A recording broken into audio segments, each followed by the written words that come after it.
जादुई पेन। सोनू एक 10वीं कक्षा में पढ़ने वाला लड़का था और उसकी परीक्षा चल रही थी। पढ़ते पढ़ते वो कुछ खाने के लिए उठता है। सोनू किचन में जाता है और वापस आकर कुछ सोचने लगता है। कल मेरा एग्जाम है, पर मैंने ये नया वीडियो गेम खरीदा है। 1 घंटा खेल लेता हूँ, फिर पढ़ने बैठ जाऊंगा। सोनू कमरे में जाता है और अपना एक्सबॉक्स और टीवी चालू कर देता है और कंट्रोलर लेकर बैठ जाता है। आज मैं कार रेसिंग वाला गेम खेलूंगा। बस मम्मी पापा कुछ घंटों बाद घर आएंगे। तभी वहाँ सोनू की जुड़वा बहन स्वीटी वहाँ आ जाती है। क्या तुम्हें पढ़ना नहीं चाहिए? हाँ, बस 1 घंटा ही तो बैठ रहा हूँ। मैंने बस ब्रेक लिया है, और अगर कुछ मुश्किल हुआ तो तुम हो ही मेरी मदद करने के लिए। अगर तुम ऐसे ही करते रहे तो हम एक क्लास में नहीं रहेंगे। फिर कैसे करूंगी मैं तुम्हारी मदद? हाँ, देखते हैं क्या होता है।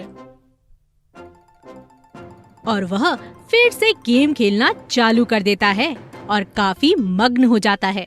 तेज तेज और तेज और तेज। ओफो, लगता है ये कंट्रोलर खराब हो चुका है। मम्मी पापा को मुझे नया कंट्रोलर दिला देना चाहिए। मैं इतना पढ़ाकू हूँ, इतनी मेहनत करता हूँ, पर क्या करूँ, ये टीचर मुझसे जलते हैं और मुझे फेल कर देते हैं। सब मेरे पीछे पड़े हुए हैं। सोनू गेम खेलने में बहुत मग्न हो जाता है और फिर उसे कार के गेट के बंद होने की आवाज आती है। अरे नहीं, 1 घंटा भी नहीं हुआ और मम्मी पापा वापस आ गए। अगर मुझे गेम खेलते देख लिया तो बहुत डांट पड़ेगी। वो जल्दी से सब बंद कर वहाँ से भाग जाता है। बच्चों, हम आ गए और हम आइसक्रीम भी लाए हैं। सोनू और स्वीटी दौड़ते हुए चिल्लाते हुए नीचे आते हैं। जैसे ही वो आइसक्रीम लेने के लिए हाथ बढ़ाते हैं, मम्मी आइसक्रीम हटा लेती है। मुझे लगता है तुम दोनों ने पढ़ाई की होगी और मस्ती करने में अपना टाइम नहीं बर्बाद किया होगा। हाँ मम्मी, हम दोनों ने पढ़ाई की और स्वीटी ने मुझे मैथ्स पढ़ाने में मदद भी की। क्या ये सच बोल रहा है स्वीटी? हाँ मम्मी। सोनू और स्वीटी दोनों अपने बेडरूम में अपने बेड पर बैठे हुए थे। सोनू, अगली बार अगर तुमने मुझसे झूठ बुलवाया ना, तो तू देखना, अगली बार मैं नहीं बचाने वाली। मुझे माफ करना, अब से नहीं करूँगा। और मुझे बचाने के लिए थैंक यू। बस मेरी एक मदद और कर दो, मैं तुम्हें कभी परेशान नहीं करूँगा। अब क्या?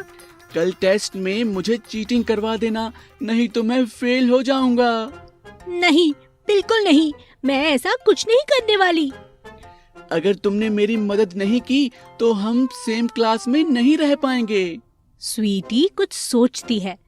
ठीक है, पर ये आखिरी बार है, अब से तुम्हें खुद ही करना पड़ेगा। अगले दिन सुबह मम्मी स्वीटी के बेड पर बैठी थी, उसके सर पर हाथ रखते हुए। तुम्हें तो कितना तेज बुखार है। मैं स्कूल में फोन लगा के बोल देती हूँ कि तुम एग्जाम देने नहीं आ पाओगी।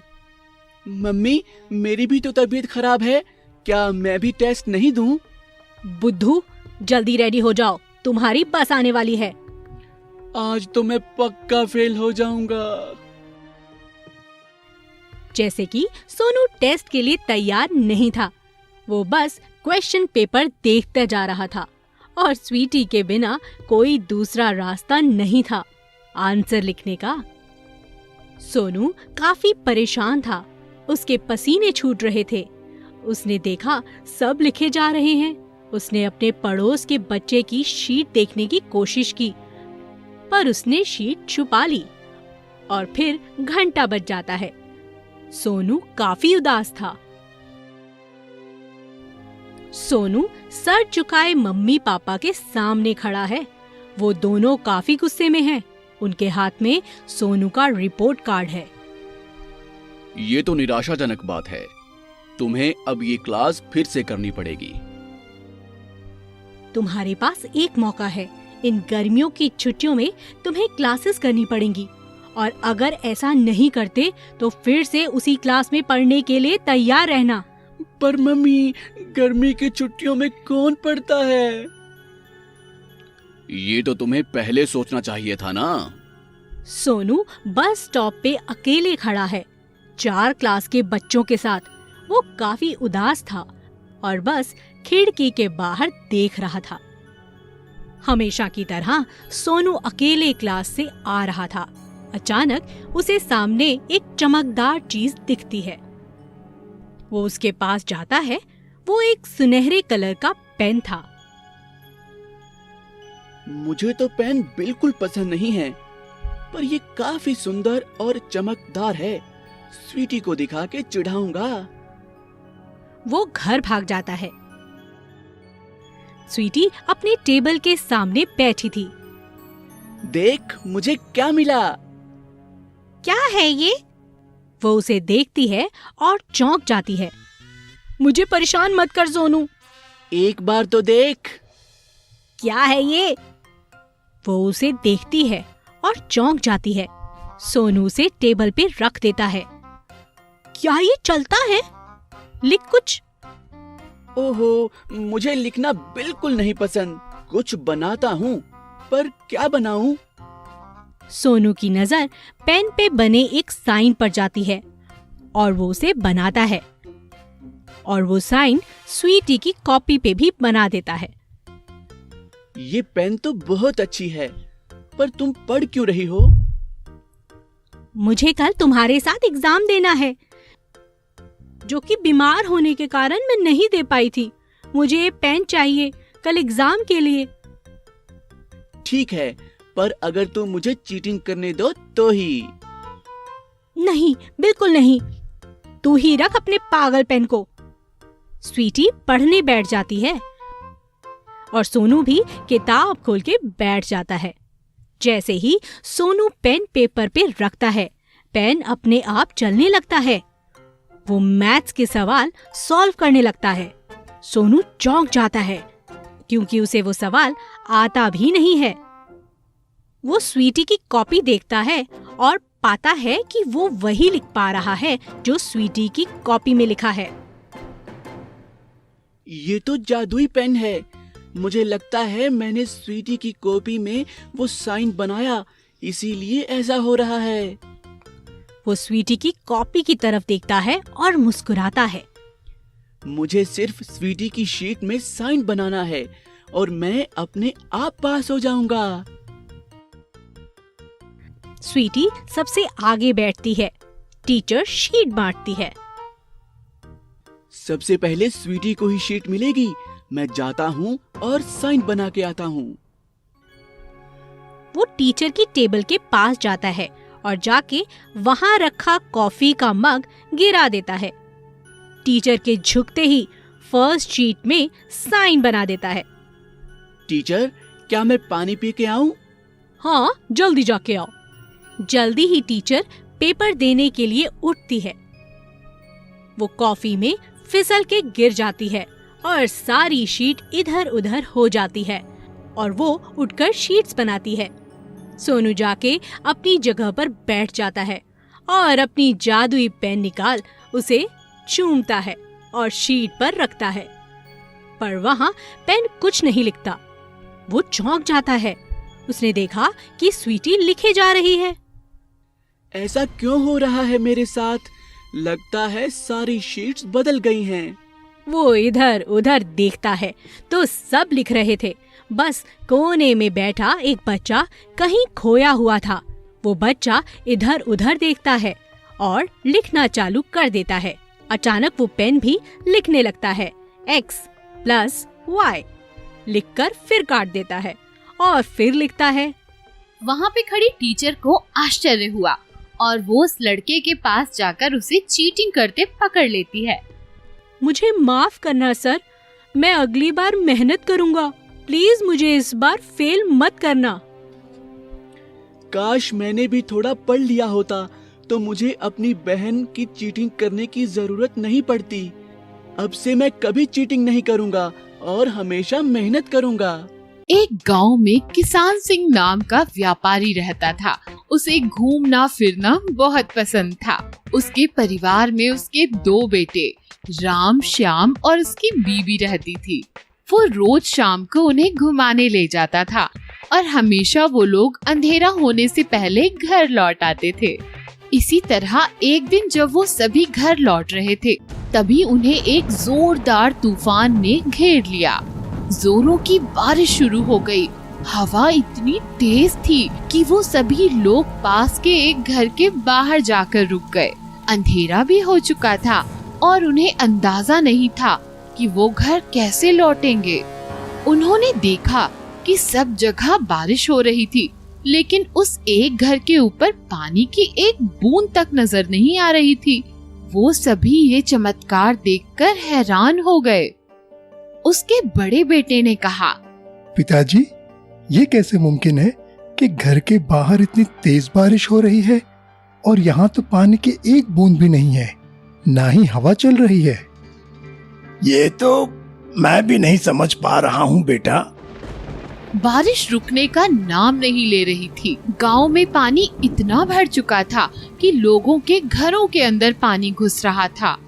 पिताजी, क्यों ना हम इस घर के अंदर जाकर देखें कि ऐसा चमत्कार किस वजह से हो रहा है। उनकी माँ ने उन्हें गुस्से से देखा और कहा, हम कहीं नहीं जाएंगे, चुपचाप यहीं खड़े रहो, क्योंकि हमें पता नहीं है कि अंदर कुछ खतरनाक भी हो सकता है। सब लोग बारिश के रुकने के इंतजार में धीरे धीरे करके सो गए, लेकिन श्याम नहीं सोया और उसने सोचा कि मुझे अंदर जाकर देखना चाहिए। पहले उसने दरवाजा खटखटाया, लेकिन वो दरवाजा पहले से ही खुला हुआ था। अंदर बहुत अंधेरा था।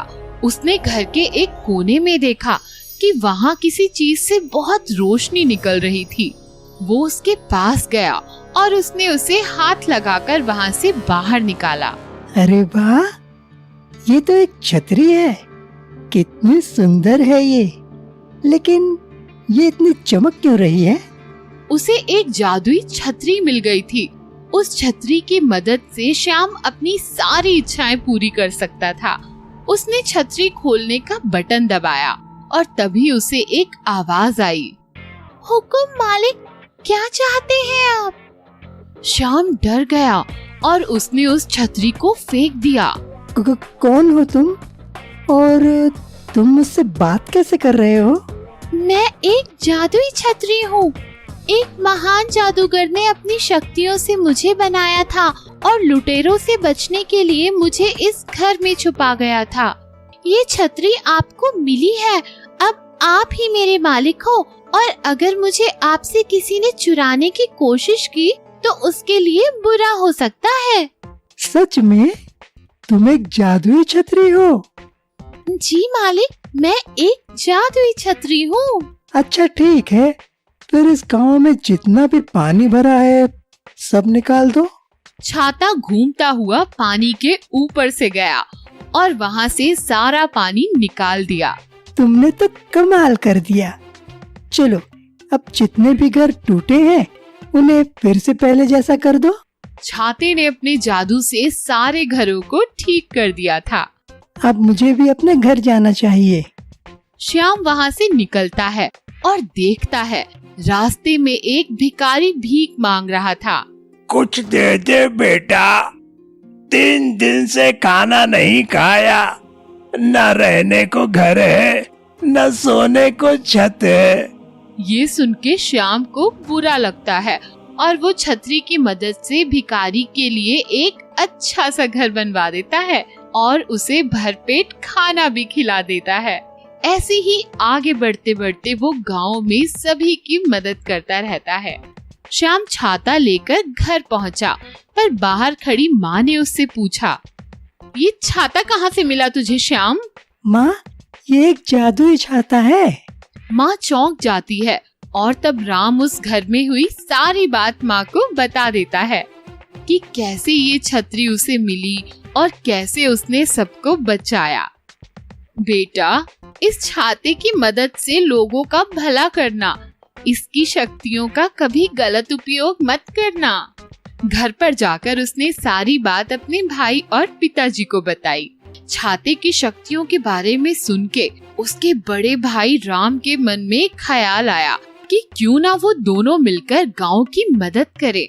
वो दोनों मिलकर पूरे गांव का भला करने लगे और सब जगह लोग उनकी वाहवाही करने लगे। ये देखकर गांव का एक लड़का शेरा काफी चिढ़ रहा था। उसने सोचा कि क्यों ना वो उस छतरी को चुरा ले और उससे अमीर बन जाए। अब इस छतरी को मैं जल्दी ही अपनी बना लूंगा। एक दिन शेरा ने श्याम के घर से उसकी छतरी चुरा ली। राम ने उसे छतरी चुराते हुए देख लिया था। अरे नहीं, अगर शेरा ने उस छतरी को खोलने की कोशिश की तो वो परेशानी में पड़ सकता है। शेरा वो छतरी लेकर अपने घर चला गया और छतरी खोलने का प्रयास करने लगा। जैसे ही उसने बटन दबाया, वहाँ पे एक बिजली कड़की और शेरा बेहोश हो गया। बिजली देख के राम और श्याम जल्दी से उसके घर की ओर दौड़ के गए। क्या हो गया शेरा को? ये बेहोश कैसे हो गया? इन्होंने मुझे चोरी करने की कोशिश की, इसीलिए मैंने इसे बिजली का झटका दे दिया। तभी श्याम को छतरी की बात याद आती है कि अगर उसे किसी ने भी चुराने की कोशिश की तो उसके साथ बुरा ही होगा। देखो जादुई छतरी, इसने जो भी किया उसके लिए इसे माफ कर दो और इसे ठीक कर दो। छतरी ने फिर से एक बिजली का झटका देके शेरा को ठीक कर दिया। मुझे माफ कर दो श्याम, मैं लालच में आ गया था, इसलिए मैंने ये छतरी चुरा ली थी। कोई बात नहीं शेरा, पर आज इससे तुम्हें सबक तो मिल गया। अब तुम कभी भी दोबारा चोरी नहीं करोगे। राम और श्याम दोनों भाई वहाँ से चले गए और फिर से मिलकर उस छतरी की मदद से सभी की मदद करने लगे। इस कहानी से हमें शिक्षा मिलती है कि लालच बुरी बला है। लालच हमें कभी नहीं करना चाहिए।